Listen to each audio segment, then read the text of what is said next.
इतिहास अक्सर राजाओं की तलवारों, महलों की दीवारों और सोने के सिक्कों में खो जाता है। हम जानते हैं कि कौन सा राजा कब जीता, किसने कितने मंदिर बनवाए, लेकिन उस भीड़ में एक चेहरा धुंधला रह गया। वो चेहरा जो नक्काशी नहीं करता था, बल्कि पत्थर ढोता था। वो चेहरा जो सिंहासन पर नहीं बैठता था, बल्कि हल चलाकर पूरी सल्तनत का पेट भरता था। आज से ठीक 1000 साल पहले कैसा था वो आम आदमी? क्या वो भी हमारी तरह कल की चिंता करता था? क्या उसके भी छोटे छोटे सपने थे? आइए इतिहास की धूल झाड़ते हैं और मिलते हैं खुद से, 1000 साल पुराने खुद से। साल 1026। उत्तर में हिमालय की ठंडी हवाएं हैं और दक्षिण में चोल राजाओं के विशाल समुद्र। भारत के किसी अनजान गांव में सूरज की पहली किरण एक कच्ची दीवार पर पड़ती है। यहां अलार्म घड़ी नहीं, बल्कि मंदिर की घंटी और मस्जिद की अजान या फिर पक्षियों का कलरव दिन की शुरुआत करता है। माधव के पास कोई बैंक अकाउंट नहीं है। उसकी संपत्ति उसके 2 बैल और एक छोटा सा खेत है। उसके लिए भारत का मतलब पूरा देश नहीं, बल्कि उसका गांव है।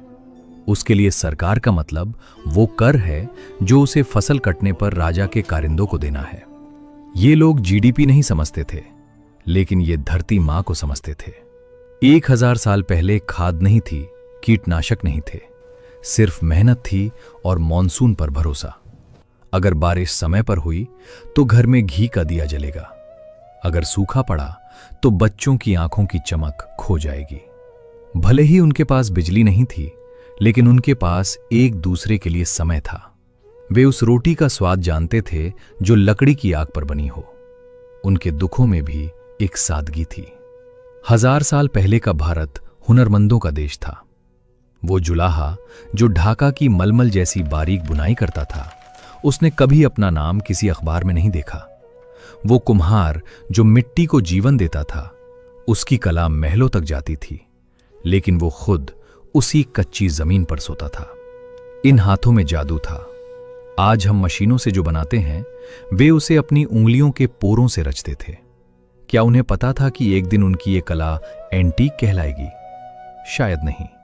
वे बस अपनी जीविका के लिए अपनी आत्मा मिट्टी में मिला रहे थे। 11वीं सदी धर्म और दर्शन का स्वर्ण युग थी।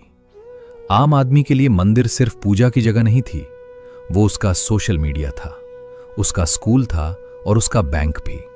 शाम को जब ढोलक की थाप पर भजन गूंजते थे तो दिन भर की थकान मिट जाती थी। लेकिन इसी श्रद्धा के बीच कुछ डर भी थे। जाति की दीवारें ऊंची थीं।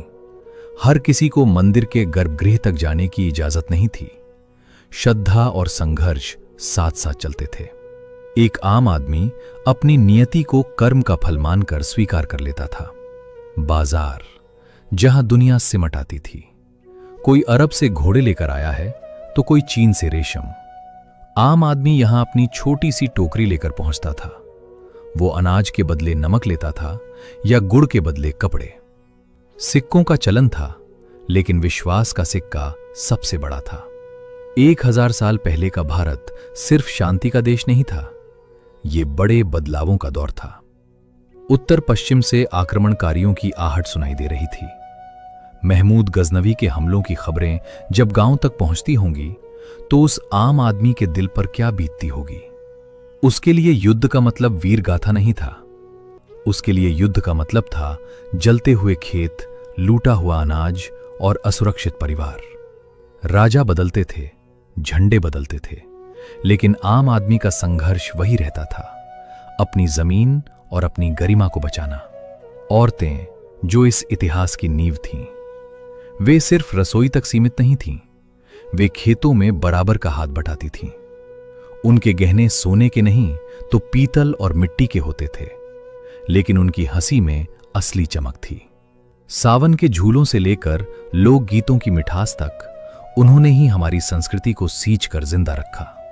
बिना इंटरनेट और टीवी के वे बोर नहीं होते थे। उनके पास किस्से थे, परियों के, लोकनायकों के और राक्षसों के। एक कठपुतली का नाच पूरे गांव को एक कर देता था। त्योहारों पर जब पूरा गांव एक साथ नाचता था तो ऊंच नीच की खाई कुछ देर के लिए भर जाती थी। 1000 साल बीत गए, हम बदल गए, हमारे कपड़े बदल गए, हमारी भाषा बदल गई, लेकिन क्या सच में आम आदमी बदल गया? आज भी एक किसान वैसे ही आसमान की ओर देखता है जैसे माधव देखता था। आज भी एक मां वैसे ही अपने बच्चे को लोरी सुनाती है। हम उन्हीं की संतानें हैं। हमारा डीएनए, हमारी संस्कृति, हमारी सहनशीलता सब वहीं से आई है। 1000 साल पहले का वो आदमी मरा नहीं है, वो हमारे भीतर जिंदा है। तो कैसे लगी आपको ये जानकारी? हमें कमेंट्स में जरूर बताएं। फिर मिलते हैं एक नए रहस्य के साथ। तब तक के लिए नमस्कार।